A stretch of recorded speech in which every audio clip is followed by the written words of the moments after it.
Mathematics. आज हम complex analysis के एक इम्पॉर्टेंट टॉपिक या हमारा जो बेसिक है उस पर बात करेंगे, कॉशी-रीमान इक्वेशन। कौन से टॉपिक पे बात करेंगे? Cauchy-Riemann equation. कॉशी-रीमान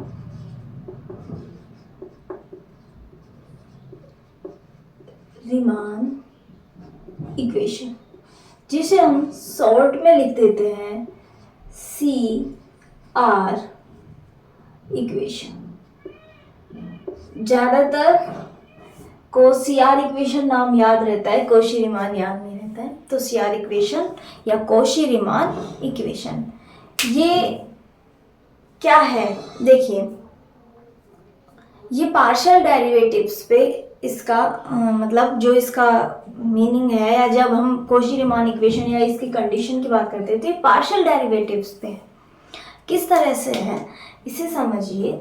जैसे अब कोई भी फंक्शन है, हम कॉम्प्लेक्स में आ ही गए हैं, तो फंक्शन होगा f of Z. f of Z एक फंक्शन है u x, y, ये रियल पार्ट है, plus iota v x, y।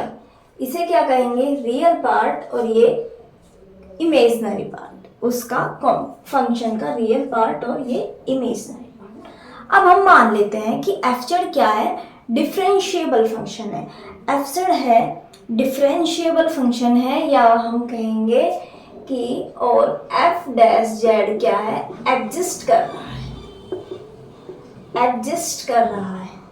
अब या तो हम किसी एक पॉइंट पे बात कर ले, मान ले किसी जेड नोट पॉइंट पे वो एग्जिस्ट कर रहा है, या हम पूरे पे जनरल बात कर लेते हैं, फिर वो बाद में एग्जांपल्स के थ्रू फिर देखेंगे बाद में।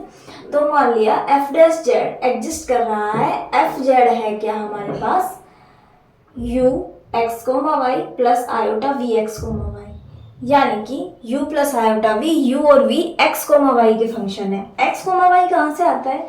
जब हम z लेते हैं ना, x प्लस आयोटा y, ये वाले x और y होते हैं वो, ठीक है। अब मान लिया कि एफ जेड ये फंक्शन है एंड एफ डैश जेड हमारा एग्जिस्ट करता है, और हमने मान भी लिया जैसे एट जेड नोट पॉइंट, या हम जनरल किसी भी मतलब इसका फंक्शन का भी डोमेन तो होगा, उस डोमेन पे बात कर लो, या किसी डोमेन के पॉइंट पे बात कर लो। मान लिया जेड नोट एक पॉइंट है, Z naught plus iota Y, X naught plus iota Y naught एक पॉइंट है जेड नोट, जिसपे हम बात कर रहे हैं कि जो ये फंक्शन है हमारा, ये हमारा इसका डेरिवेटिव एग्जिस्ट कर रहा है, फंक्शन का डेरिवेटिव एग्जिस्ट कर रहा है। तो जो पार्शियल डेरिवेटिव्स होते हैं इस किसके? एफ जेड के, वो एक कंडीशन को सेटिस्फाई करते हैं। क्या करते हैं? कंडीशन को सेटिस्फाई करते हैं। तो the partial derivatives, then the partial derivatives, then the partial derivatives of u and v। अब यदि हम इसके बोले एफ जेड के और u एंड v के बोले, एक ही बात हो जाएगी ना, u और v के। जब इसका डेरिवेटिव करेंगे तो इन दोनों का भी डेरिवेटिव करना पड़ेगा। तो जब partial derivative of u and v satisfies the conditions, जो कंडीशंस को सेटिस्फाई कर रहे हैं, सेटिस्फाई क्या सेटिस्फाई करते हैं? Del u by del x। जब del u by del x यानी u का x के रेस्पेक्ट डेरिवेटिव बराबर हो जाए v के y के रेस्पेक्ट डेरिवेटिव के, del u by del x बराबर del v by del y, यानी कि u का x के रेस्पेक्ट में डेरिवेटिव v के y के रेस्पेक्ट में डेरिवेटिव के बराबर हो जाए। सीधी सी बात है, यदि f डैश जेड एग्जिस्ट कर रहा है तो u एंड v के पार्शियल डेरिवेटिव्स तो होंगे। फिर एंड इसके साथ ही एक कंडीशन और है, क्या? Del u by del y बराबर negative of del v by del x। ये दोनों कंडीशंस जब होल्ड हो जाएं, हमने मान लिया कि u और v इनको कंडीशंस को सेटिस्फाई करते हैं, होल्ड होती है ये हमारी कंडीशन। फिर तो हम इस कंडीशन में f डैश जेड को लिख क्या सकते हैं, जो f डैश जेड है उसे क्या लिखेंगे, f डैश जेड को क्या लिखेंगे, del u by del x plus iota del v by del x। इसका मतलब हो गया x के रेस्पेक्ट में हम कर रहे हैं तो हम f डैश जेड को इस तरह लिख सकते हैं, या फिर जब ये कंडीशन सेटिस्फाई हो रही है तो हम इसे और क्या लिख सकते हैं, इन्हें चेंज कर लो, del u by del x किसके बराबर है, del v by del y के plus iota del v by del x है negative of del u by del y, तो ये हो गया negative del u by del y। इस तरह से हम f डैश जेड को लिख सकते हैं किसी पॉइंट एट z0, क्योंकि हमने z0 पे माना है। यदि वो डोमेन के हर पॉइंट पे हो जाएगा तो हर पॉइंट्स पे ये कंडीशंस होल्ड होने लगेंगी, तो ये सब हो जाएगा। तो सबसे पहले क्या किया, हमने एक फंक्शन लिया, यदि उसका डेरिवेटिव एग्जिस्ट कर रहा है, हमने पॉइंट मान लिया कोई, फिर तो उसके पार्शियल डेरिवेटिव्स u और v ये कंडीशन सेटिस्फाई करते हैं, और f डैश जेड को इन कंडीशंस के बिहाफ पे इस तरह से हम लिख सकते हैं उस पॉइंट z0 पे।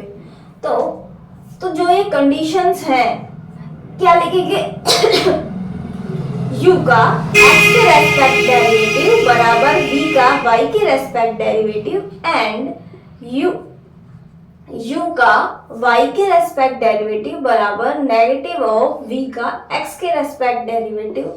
ये जो दोनों कंडीशंस हैं, ये कंडीशन है, ये बस इसे थोड़ा अलग करके लिखा है, वहां पे del u by del x, यहाँ पे u के सिफिक्स में हमने x लगा दिया, इसका मतलब u का x के रेस्पेक्ट में पार्शियल डेरिवेटिव है। तो ये जो कंडीशन है, ये कंडीशन हमारी कहलाती है, ये कहलाती है इज कॉल्ड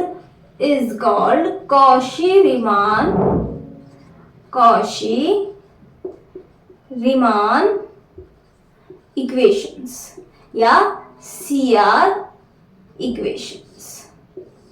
ये कहलाती है हमारी कॉशी-रीमान इक्वेशंस या CR इक्वेशन। क्या है CR इक्वेशन, हमको ज्यादा कुछ याद नहीं रखना है, सीधा सीधा याद रखना है। कोई हमसे नहीं पूछेगा CR इक्वेशंस क्या हैं, ज्यादा पूछेगा तो सिर्फ ये पूछेगा, और या फिर हम जब आगे पढ़ेंगे डेरिवेटिव्स के बारे में थोड़ा सा, तो वहां देखेंगे कि CR इक्वेशन होल्ड होती है नहीं होती है, ये पूछेगा हमसे, कभी भी पूछेगा तो एग्जामिनर। तो हमें याद रखना है ux बराबर vy, uy बराबर नेगेटिव ऑफ vx।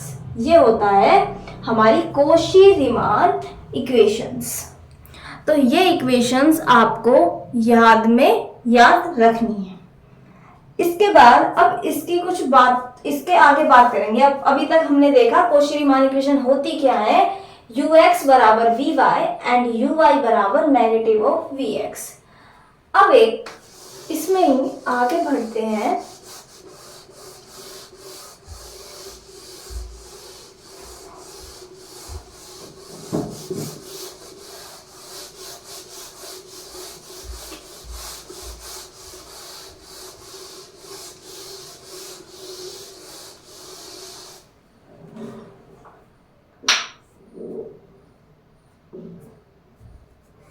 जो CR इक्वेशंस होती हैं, CR इक्वेशंस हमारी नेसेसरी कंडीशन होती है, किसके लिए, existence of derivative.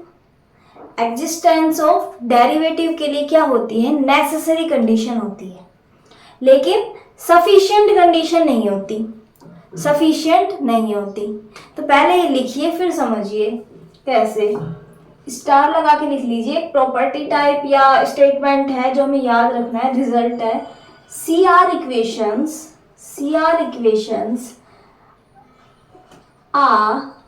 Are necessary condition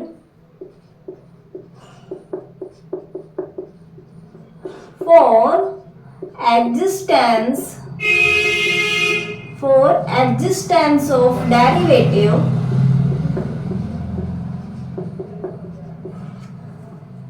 but not sufficient. ये इंपॉर्टेंट है, नॉट सफिशिएंट। ये सबको याद रहता है कि नेसेसरी है, पर हम सफिशिएंट भूल जाते हैं कि सफिशिएंट नहीं है। इसका मतलब कोई फंक्शन है fz है, वो CR इक्वेशंस को सेटिस्फाई कर रहा है, ये नेसेसरी कंडीशन है।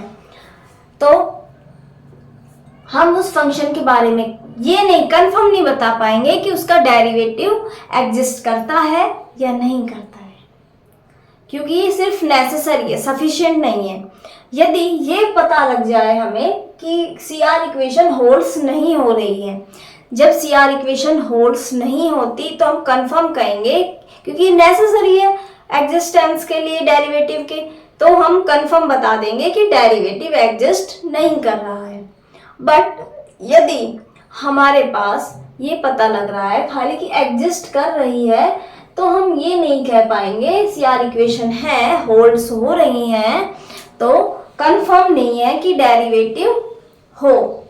जैसे आप एक एग्जाम्पल है, इस एग्जाम्पल में f of z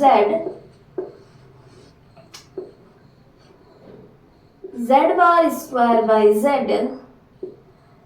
is not equal to 0 and 0 when z बराबर 0। इसमें जब आप z बार को पुट करना, मैं आपको एग्जांपल नहीं मतलब पूरा सोल्व करके नहीं बता रही हूँ, कि x माइनस आयोटा वाई लिखेंगे z बार की जगह, कंजुगेट है z का, इसकी जगह x प्लस आयोटा वाई। फिर आप लिमिट्स निकालेंगे तो इसकी लिमिट एग्जिस्ट नहीं कर, जब आप उसका डेरिवेटिव f डैश z निकालते हैं ना, fx कोमा y 0 पे, z बराबर 0 पे बात कर रहे हैं क्योंकि 0 पे ही ये ब्रेक हो रहा है, minus f of 0 by z। ये जब आप करेंगे और फिर उसमें ये फंक्शन मतलब z की x plus iota Y value put करेंगे और फिर लिमिट्स निकालेंगे, तो आप पाएंगे कि लिमिट्स एग्जिस्ट नहीं करती है, लिमिट्स एग्जिस्ट नहीं करती है।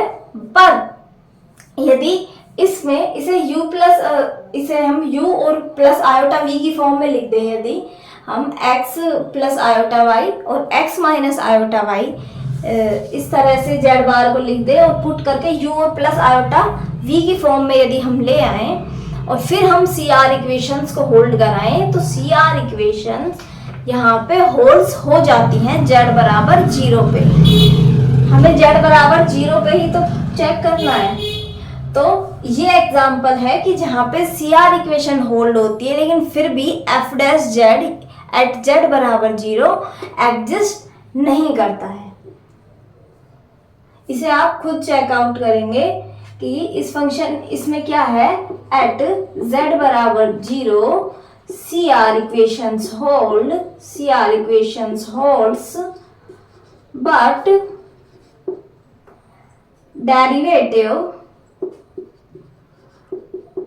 Derivative not exist at z बराबर 0। z बराबर 0 पे बात करें तो CR इक्वेशंस इसके होल्ड हो जाएंगी और डेरिवेटिव पर एग्जिस्ट नहीं करेगा। करना कुछ नहीं है, बस हमें चेक करना है इसका डेरिवेटिव, और चेक करने के लिए वही है फॉर्मूला बेसिक जो रियल वाला था वही यूज करेंगे, और z को u प्लस आयोटा v की जब हम रख के और ये चेक करने की कोशिश करेंगे ना CR इक्वेशंस, तो हम क्या करेंगे, z को x प्लस आयोटा y और z बार को हम लिख देंगे x माइनस आयोटा y, क्योंकि वो कॉन्जुगेट है z का, और फिर चेक करेंगे। ठीक है, ये आपके लिए होमवर्क है, ये आपको खुद को चेक करना है। तो इस कंडीशन से हमें पता लगा कि CR इक्वेशन नेसेसरी कंडीशन है, सफिशिएंट कंडीशन नहीं है। ठीक है, तो यहाँ से आप देख लीजिए, लिख देते हैं कि यहाँ से हम ये कंक्लूजन निकाल लिया, या इस तरह से, डेट इज यदि हमें पता लग जाए f डैश z एग्जिस्ट कर रहा है, f डैश z एग्जिस्ट कर रहा है, और हमें पता है CR इक्वेशन किस डेरिवेटिव के लिए क्या है, नेसेसरी कंडीशन है, तो हम कह देंगे कि CR इक्वेशन होल्ड्स। ये क्या होती है, होल्ड होती है किसके लिए, FZ के लिए। या दूसरा मुझे पता लग जाए CR इक्वेशन नॉट होल्ड, तो यहां से इंप्लाइज होगा F' नॉट एग्जिस्ट।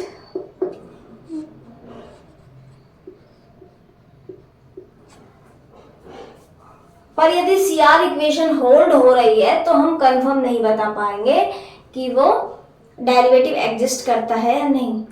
अब यहां तक हमारे पास CR इक्वेशन आई, नेसेसरी है, सफिशिएंट नहीं है।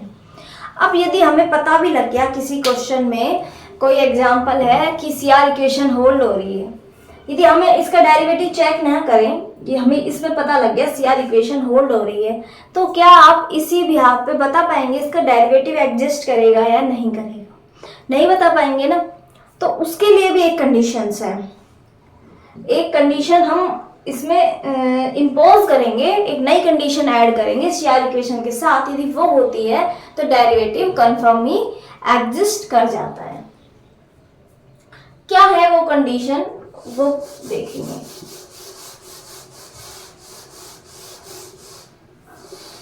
उसके लिए अलग से काम भी नहीं करना पड़े, ऐसी कंडीशन है।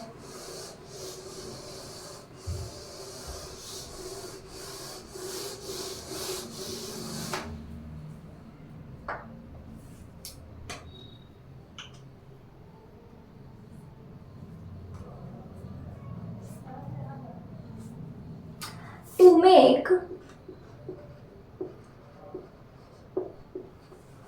CR equation sufficient, यदि मुझे सफिशिएंट बनानी है, CR इक्वेशंस वाली कंडीशन को सफिशिएंट बनानी है, सफिशिएंट कंडीशन नेसेसरी तो वो है। अब इसमें क्या ऐड ऑन करें कि वो सफिशिएंट बन जाए, तो हम क्या करेंगे, an additional condition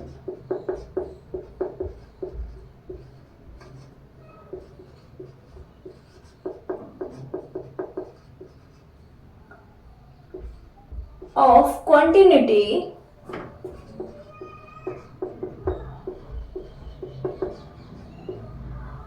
on additional condition of continuity of continuity की एडिशनल कंडीशन हम इम्पोज करेंगे, is imposed on partial derivatives।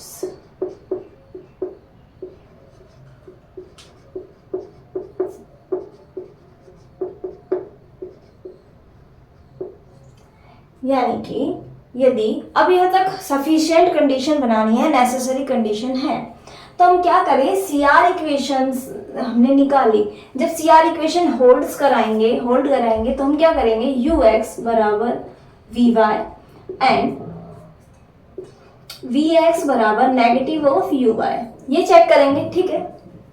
यानी CR इक्वेशन को हमें चेक करने के लिए UX UY VX VY चारों निकालने पड़ेंगे, ठीक है। ये तो हमारे पास है। अब एडिशनल कंडीशन क्या है, किसकी, कॉन्टिन्यूटी की एडिशनल कंडीशन को इम्पोज करते हैं किस पे, पार्शियल डेरिवेटिव्स पे। यही तो है पार्शियल डेरिवेटिव्स, यानी कि CR इक्वेशन होल्ड होने के साथ साथ ये क्या हो जाए, कॉन्टिन्यूअस।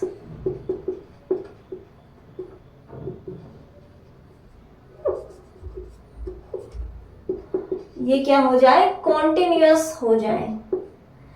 यदि पार्शियल डेरिवेटिव्स कॉन्टिन्यूअस हो जाएं तो हम किसी भी फंक्शन के लिए CR इक्वेशन हमने होल्ड कराई, देख ली CR इक्वेशन होल्ड हो रही है, चलो भाई नेसेसरी कंडीशन हो गई। फिर उसके बाद जब हमने इसके पार्शियल डेरिवेटिव्स निकाले हैं UX UY VX VY, इन्हें चेक किया कि यदि ये कॉन्टिन्यूस है तो हम डायरेक्ट कह देंगे कि जो ये भी कॉन्टिन्यूस हो गए, CR इक्वेशन होल्ड हो गई, CR इक्वेशंस होल्ड्स, एंड ये जो पार्शियल डेरिवेटिव्स हैं ये कॉन्टिन्यूस हो गए, तो यहाँ से हम डायरेक्ट कह सकते हैं कि डेरिवेटिव एग्जिस्ट होते हैं। क्या होते हैं? डेरिवेटिव एग्जिस्ट हो जाते हैं। ठीक है, कि क्या चेक करना है? ओनली CR इक्वेशंस एंड उसके साथ पार्शियल डेरिवेटिव्स की कॉन्टिन्यूटी चेक करनी है उस पॉइंट्स पे। बस इतना सा काम है। तो ये क्या हो गया? CR इक्वेशंस पे तो ये डेरिवेटिव एग्जिस्ट कर जाता है। फिर इसके बाद एक आप बस यही है, इसमें तो ज़्यादा कुछ है नहीं। CR इक्वेशन होल्ड करानी है, इसके साथ ही पार्शियल डेरिवेटिव कॉन्टिन्यूस हो जाए तो फंक्शन हो गया हमारा, उसका डेरिवेटिव एग्जिस्ट कर गया, डिफरेंशिएबल है वो फंक्शन उस पॉइंट पे, जिस पॉइंट्स पे हम चेक कर रहे हैं। ठीक है, अब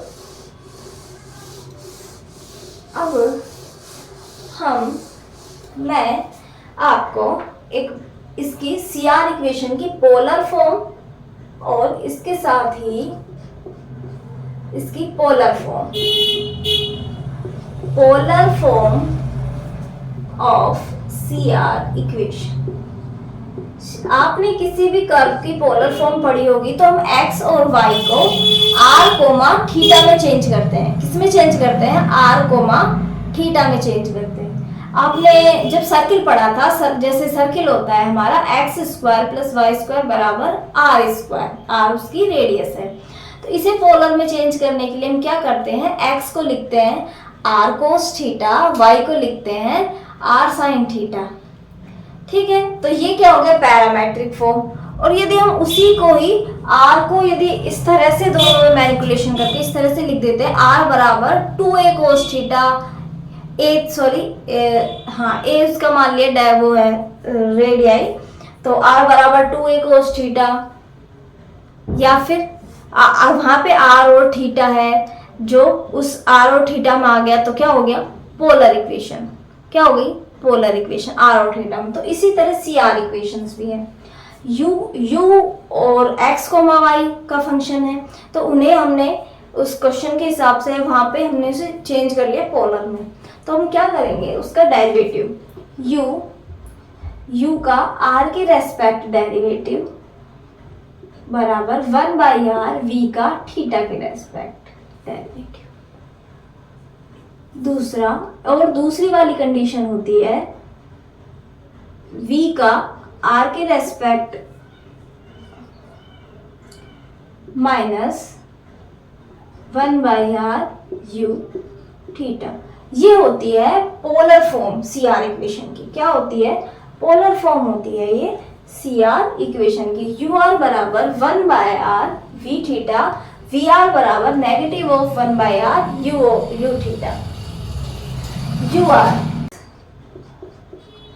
complex form of CR equation. CR equation की कॉम्प्लेक्स फॉर्म में कुछ नहीं है, हमारे पास जो फंक्शन है f, उसका z बार के रेस्पेक्ट डेरिवेटिव जिन पॉइंट्स पे 0 हो जाता है। किसके रेस्पेक्ट? z बार के रेस्पेक्ट डेरिवेटिव जिन पॉइंट्स पे 0 हो जाता है, वो वहां पे क्या होगी? हमारी जो इक्वेशंस क्या? ux बराबर vy एंड कार्ड। ये तो कौन सी फॉर्म में थी? हमारी सिंपल फॉर्म में, जिसमें हम बात करते हैं वहां थी ux बराबर vy प्लस uy बराबर माइनस ऑफ या नेगेटिव ऑफ vx, ये हो रहा था। फिर हमारे पास आया इसका पोलर फॉर्म ur बराबर 1/r v theta and vr बराबर minus of 1/r u theta. इसके बाद complex form I del f by del z bar बराबर 0। ठीक है, ये तो आप किसी भी पॉइंट्स पे चेक कर लेंगे, एग्जाम्पल करेंगे, या फिर हम आगे एग्जाम्पल्स आपको या फिर किसी क्वेश्चन के थ्रू बता देंगे सारा। ये मैं आपको कोई क्वेश्चन करा दूंगी कॉम्प्लेक्स का जिसमें सीआर इक्वेशंस का यूज़ हो रहा होगा या चेक करनी हो रही होगी, वो क्वेश्चन करा दूंगी। अभी तो फिर वीडियो ज़्यादा लंबी हो जाएगी। तो क्या, और सीआर इक्वेशंस क्या है, नेसेसरी कंडीशन है, इन्हें सफिशिएंट कंडीशन बनानी है।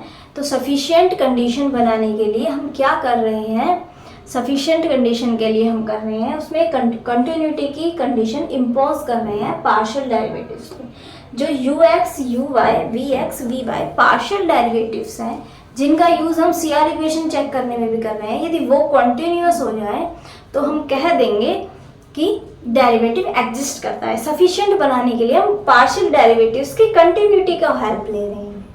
तो सीआर इक्वेशंस में इतना ही है। क्वेश्चंस हम बाद में किसी नेक्स्ट लेक्चर में या फिर देख लेंगे, किसी भी क्वेश्चन की हेल्प से कर लेंगे। तो आज के लिए इतना ही। सीआर इक्वेशंस तीनों फॉर्म आपको याद होनी चाहिए, जो पहली वाली पढ़ी है और ये दोनों पढ़ी है, ये तीनों की तीनों, ठीक है। कार्टेशियन फॉर्म, पोलर फॉर्म और कॉम्प्लेक्स फॉर्म, तीनों फॉर्म आपको याद होनी चाहिए, ठीक है। आज के लिए इतना ही रखते हैं। Okay, thank you.